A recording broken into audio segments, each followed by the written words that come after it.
SBRForum's Inside the Lines is brought to you by Ladbrokes. Reviewing the college bowls here at SBRForum Videos. I'm Peter Loshak. We're talking right now with Joe Duffy from OffshoreInsiders.com. Joe, how are you doing? I'm doing fantastic, Peter. I am fired up about the bowls, one of my favorite times of the year for sure. Yes, absolutely. All right, we're about to talk about the Holiday Bowl between Baylor and UCLA, but before we do, now, if I wanted to promote you, I could go on for hours, but promote yourself for about 10, 12 seconds, then we'll talk about the Holiday Bowl. Well, as you like to say, I'm an OC, original capper. I go back to those score phone days where straight out of college, I learned the business under Ray Scott, yes, the legendary announcer who became a handicapper, and Hank Strand, the Hall of Fame coach, who used to do a 900 number through one of my original employers in the industry.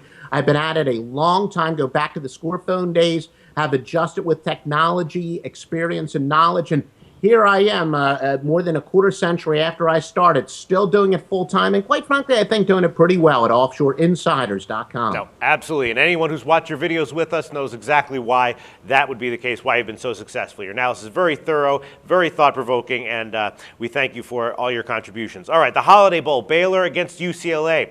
Now, this is an interesting game. Both these teams were good bets on the year. They were also both major over-trenders. This total is now 79.5. It opened at 78, so it's gotten bet up a bit. We're kind of feeling like a big shootout is on the horizon here. Baylor had some big wins down the stretch. UCLA lost to Stanford twice, and they did struggle against big passing teams, which Baylor is. So I'm not sure what you're going to say here. I would think that Baylor might be the play. Baylor did open at +2. Now it's down to pick 'em. I'm thinking that, maybe the over is a bet here, although, 79.5 is a huge total. Well, Peter, great minds think alike. We actually do not rehearse these videos at all beforehand, but we've been agreeing a lot lately. The side, and I'll give some facts before it's said and done to consider, before I make a final decision whether or not I'm going to make a side or not. I still wait for some more information. I was a little disappointed before we did these videos that Scouts Inc., I love their scouting reports, they weren't in quite yet. So I haven't made a final decision, if any, on the side. But you are correct about the total. When I first got started in this business many years ago, as a general rule of thumb, but pretty reliable, was I would bet in every sport a low total over and a high total under, because the public generally sees two high-scoring teams, they immediately think over without taking into consideration what the total is. But the exception to the rule has been in college bowl games, especially in the past 10 years or so, where it's become a lot more passing-oriented, where the teams are throwing a lot more in high school and the players are coming to college, where they're a lot more ready for the passing game, not to mention the rule changes, which really benefit the passing. It's almost as if they can't make the totals high enough. Right. And that is especially true in so-called minor bowl games. And we distinguish the minor bowl games. We do it somewhat arbitrarily, but we also don't go blindly into these statistics. But in bowl games that are played in the month of December, totals that are 77 or higher have actually gone over the total at a 16-9 rate. And one of the reasons is, based on my observations, that especially when it comes to a minor bowl game, coaches generally say, we're going to dance with the girl that we brought here. We were a passing team all year. We especially want to show off our better players to the NFL scouts, which applies here. Terrence Williams, a star for Baylor, a consensus All-American. The quarterback, Nick Florence, has done a great job taking over for RG3.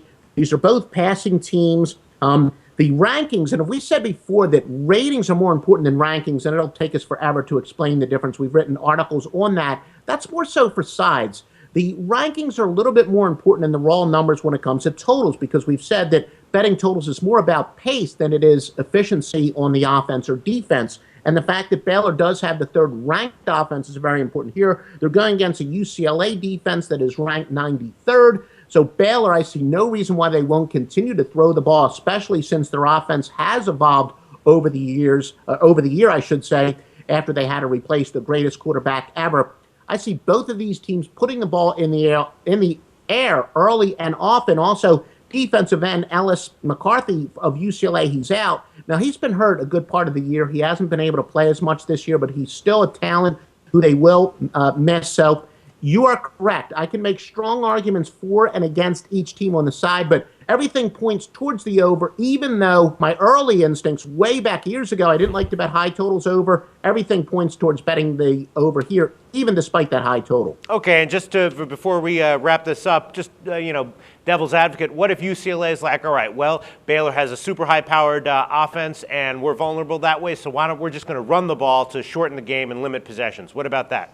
Well, yeah, actually, UCLA has had a little bit more success in the air, and Baylor is certainly vulnerable defensively. UCLA's played against some quality teams this year, so it's not like they can't match up in shootouts. That's a definite possibility, but again, in minor bowl games, we have found that it's more so in the major bowl games where the coaches will get into a little bit of a chess match and try to mix things up. Usually doesn't happen in these minor bowl games, which is why a majority of the high totals have gone over the total. Now, there is no question before we 100% make that final release, we're going to be going over the final notes to see if there are any indications that something like that could happen. Obviously, it could happen, but history says that's unlikely. Okay, another awesome preview. Very thorough. Joe Duffy from OffshoreInsiders.com. Thanks.